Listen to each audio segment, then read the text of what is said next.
So I actually did forget my notes.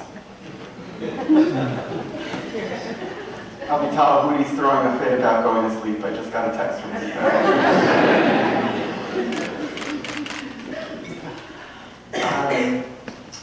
First, thank you to Sammy and to everyone for your support, but for another time. I want to take a moment just to recognize the other honorees who I will not be speaking about, but are nonetheless quite deserving. To Pearl's Bakery, which has been one of the pillars on which our community has been built, and it is because of their efforts that it continues to thrive.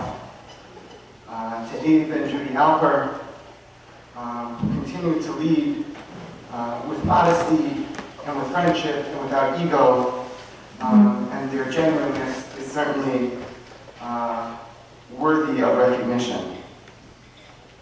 I want to make special recognition of Karen, Mayor, Aliza, Gabrielle, who are sitting like big boys and girls. We're very, very impressed, and I know your parents are chefing lots of nachos.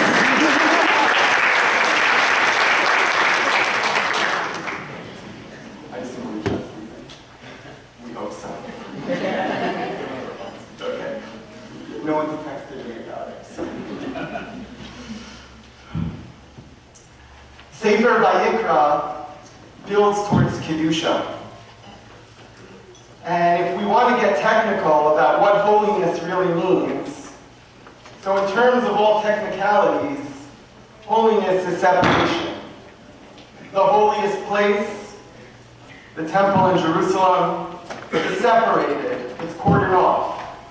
The Holy of Holies, the Kodesh HaKodashim, is separated and no one's allowed to go in there. When two people get married, we call it Kiddushin, because those two people identify one another as separate and unique to them. But then if you look throughout Sefer Vayikra, which the Ramban says is Sefer HaKiddusha, it's the book of holiness.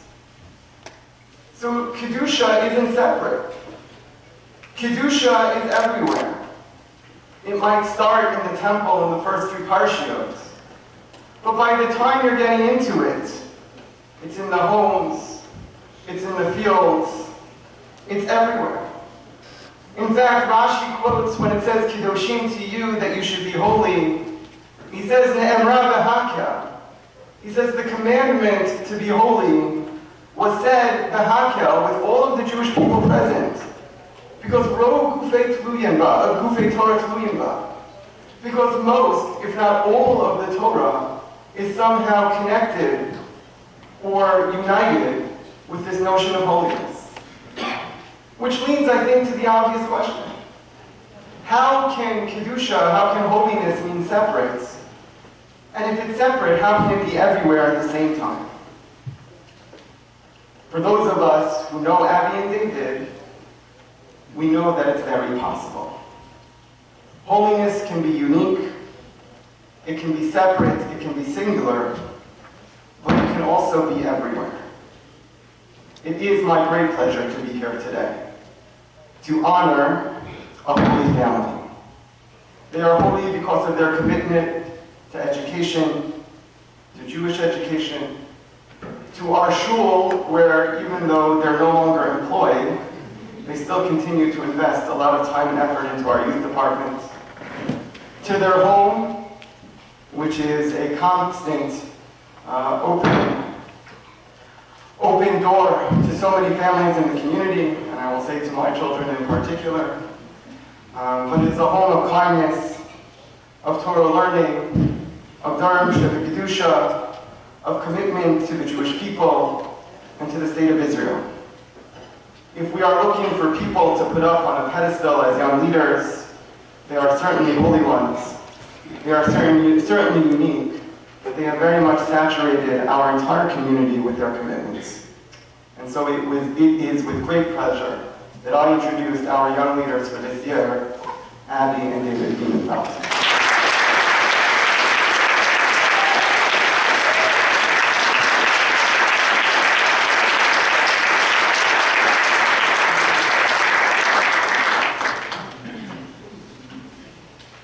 I like those very kind words.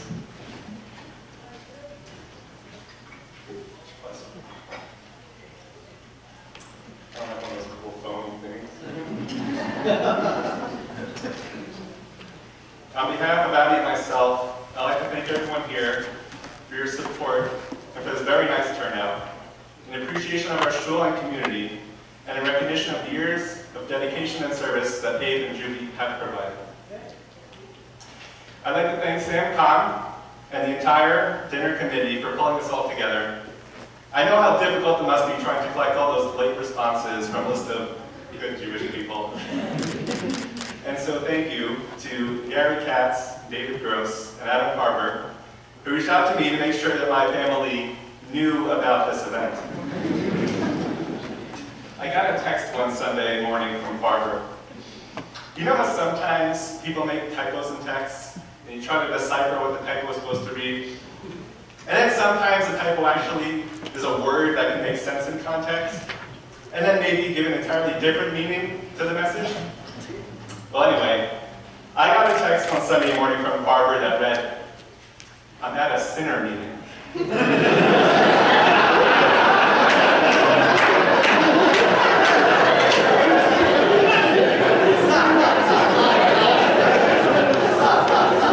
I'll be honest.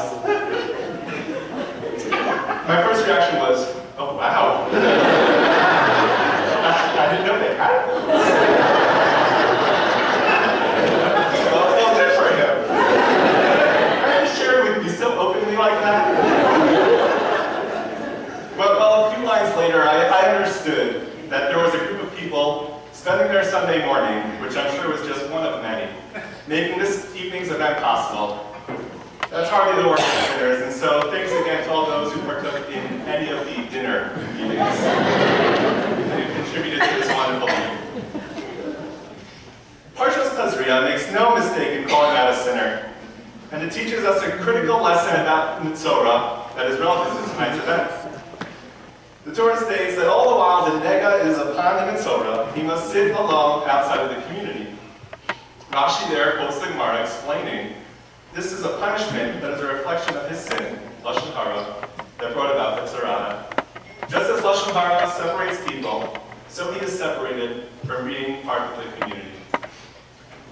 We also learn about the importance of community, this time from a positive angle, from a law related to the upcoming Chag of Pesach. Torah tells us regarding the Karban Pesach, if the household is too small to eat the Karban Pesach alone, then it should join together with its neighbor to eat from the Pesach lamb. We see that the mitzvah of Karban Pesach relies on the fabric of community. Now these two laws are connected by a third law. The Mitzorah, in his tummy state, cannot eat from the Karban Pesach. There's a beautiful message that comes out from understanding the link in these laws. Since the Mitzorah had not been sensitive to the centrality of community, how can he be counted in any of the families, in any family's Karban Pesach, which relies on community involvement? We see in so many places how crucial the community is in Judaism. And one thing above all else that Abby and I need to express here tonight is our appreciation of the kindness, the hospitality, and the warmth of our community, Young Israel of Plainview. This is such a special community. Abby and I are so grateful to have been guided by Hashkapas Hashem to be part of it for this period in our lives. We came hoping to serve as youth directors for 4 years, and have now stayed far beyond that. And so we humbly accept this gracious honor, and would like to take the opportunity to thank all of you who have made this shul and community our home. There was a time when my kids literally thought the shul was my home.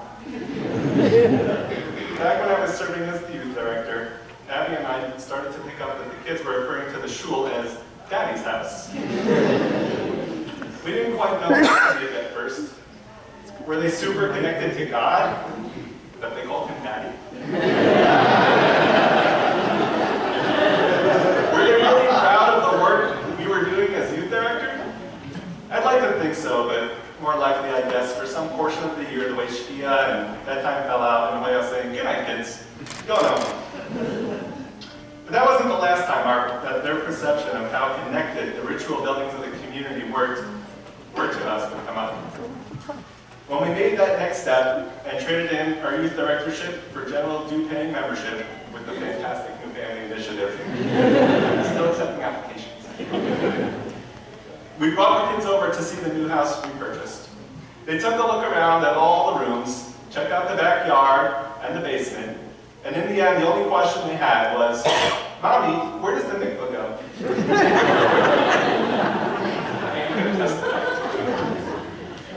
We feel so blessed to be part of this community, and in a way, grown up in our grown-up years here. We want to thank everyone who has made this community what it is, and in particular, Rabbi Weissman, for your leadership, teaching, and guidance. We want to thank our aunts and uncles, brothers and sisters, and of course, Nona, for sharing this evening with us. And to our parents for raising us and showing us the way to raise a loving family, and for instilling in us the importance of community involvement. Thank you.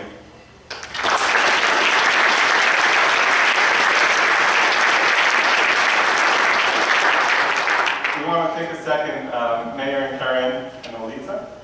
Hang on. And maybe just Karen and Elisa.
Young Leadership Award, Young Israel Plainview, 44th Annual Journal April 3rd,